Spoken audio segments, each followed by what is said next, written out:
our Senior Advisor for Foreign Policy and National Security. Rick's joining us now. And a huge takeaway, Rick, is just shock and outrage by our Ukrainian allies after what President Biden said in his 2-hour press conference yesterday. Look, all we've been hearing for really weeks and months is that diplomacy is back. And this is a Biden administration that has mocked the Trump administration for not being able to get stuff done.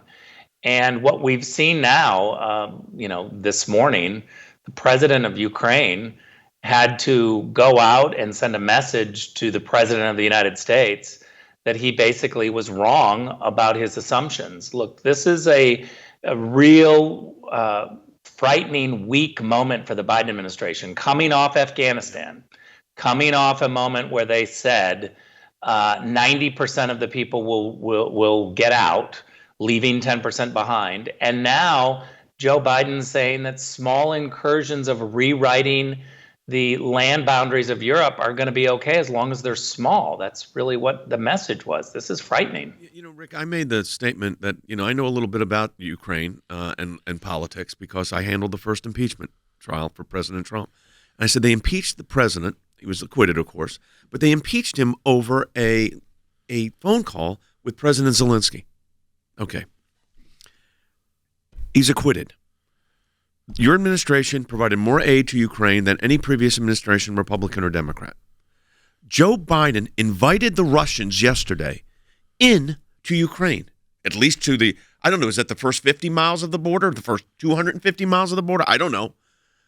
And I hear nothing from the other side on this. Zero. Crickets. Nothing. Look, one of the things that I think that we have to understand is that Washington, D.C. is a cesspool and a mess.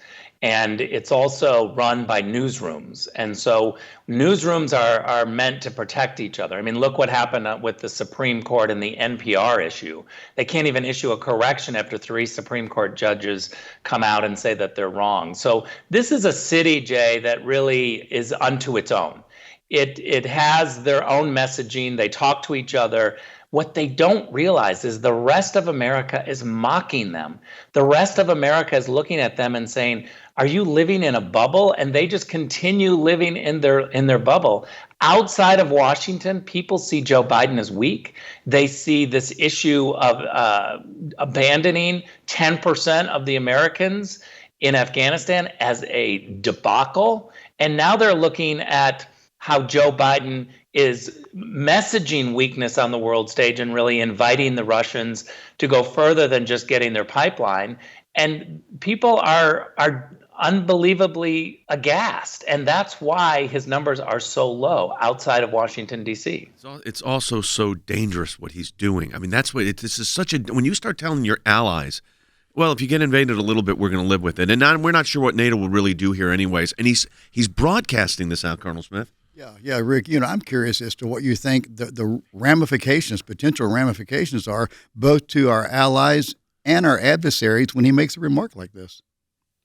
Well, let's remember that the Europeans really care. And when I mean Europeans, I'm talking about Berlin and Paris only.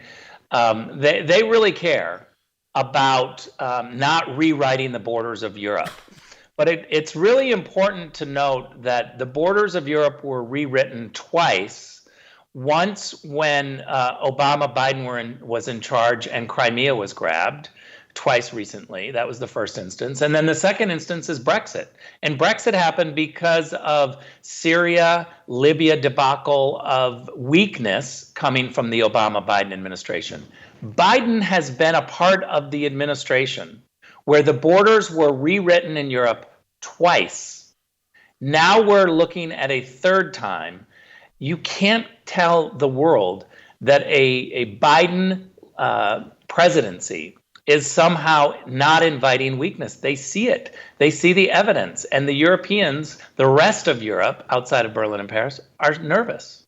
Have you ever seen a president in history, Rick, I mean, because of your foreign policy work, literally get up and when he's asked a question about, what Putin has to do and say, well, I think he has to invade at this point. I mean, he really's got to do something.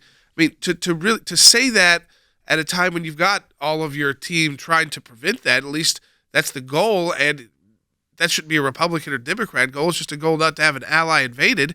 And he said, well, no, I think he's got to do something. Look, I think it's really important to remember that the Europeans are pushing the Biden administration, just like they pushed the Trump administration, to be unified and to not pick fights with the Russians. For some reason, the Germans don't have the same threat assessment that the rest of the NATO members do. This is a crisis for NATO. NATO exists to blunt and stop Russia. But when you have a United States president like Joe Biden telling the Europeans, we're going to let you decide what the policy is and we're going to support you, we call it consensus. We're all going to be on the same page. That's how you get a Nord Stream 2 pipeline of influence into Europe. You get rewriting of the borders of Europe. And you get literally a lot of countries outside of Berlin and Paris capitals that are furious at what's happening. Europe is absolutely less safe and in more danger because of the weakness of Joe Biden and what he's doing with Putin. Putin sees it. He sees what we're seeing, and so does Xi in China. Mr. Ambassador, let me ask you this question. If you were the government of Taiwan right now, and you heard this president say what he said about minor incursion into Ukraine, what do you think the Taiwanese are thinking this morning? It's a great question because I think over the last several months, they've been very worried. They've seen China begin to really stand up in ways that it hasn't. There's clearly a strategy there from China, and they've got to be very nervous. Look, this bleeds into our allies. We've got countries in the Middle East who are reading the tea leaves of a weak United States at the same time that Russia and China are coming on strong. You look at Iran and what Iran is doing now with China. The debacle in Afghanistan, the weakness portrayed by the Biden administration around the world is really causing a shift. The United States built up its reputation in the Middle East and around the world for decades, and it's all crumbling because of Joe Biden. This is going to be epic in terms of trying to build back our reputation where allies can rely on us. They're going to look at future Democratic administrations and say, are you going to be like Obama and Biden, where we couldn't rely on you? It's really sad. I want you to comment on this. I want to play it. This is President Biden yesterday talking about NATO, and it just seemed like this was, Rick, right or wrong, inappropriate to be just sharing this information out there in this meandering kind of way in a press conference. Let's play Bite 40. I think we will if there's something where there's Russian forces crossing the border, killing Ukrainian fighters, etc. I think that changes everything. But it depends on what he does, as to actually what extent we're going to be able to get total unity on the NATO front. So the first part is there, Rick. We talked about this before. Russian snipers have been sniping at Ukrainians throughout this conflict since the annexation of Crimea. They've been since the buildup on the border. So there have been Ukrainians getting killed. But second, why bring up to the entire world that NATO's not allied behind how to respond to Putin? Well, look, Joe Biden has not made paying your NATO obligations an issue. It's not even brought up. I have evidence now. I've been told by officials in Germany that when our Secretary of State was there for meetings in Germany, that he didn't even bring up with the Germans their NATO obligations. When you don't support NATO and you get away with not supporting NATO, don't be surprised when NATO begins to crumble or is weak. There was a lot of criticism of Donald Trump undermining NATO. Nothing undermines NATO like not paying your obligations and then saying we're not united behind incursions in Europe. It's really scary. And we could talk a long time about this because I think there's an alternative when you talk about America first. No one is talking about sending American troops in because, we've learned that lesson. But we shouldn't be in this situation. A year of weakness has given us choices between bad and very bad. Rick, that's exactly what I was thinking. How did we let ourselves get in? We only got 50 seconds here. How did we let ourselves get in this position? And that's because bad diplomacy or no diplomacy.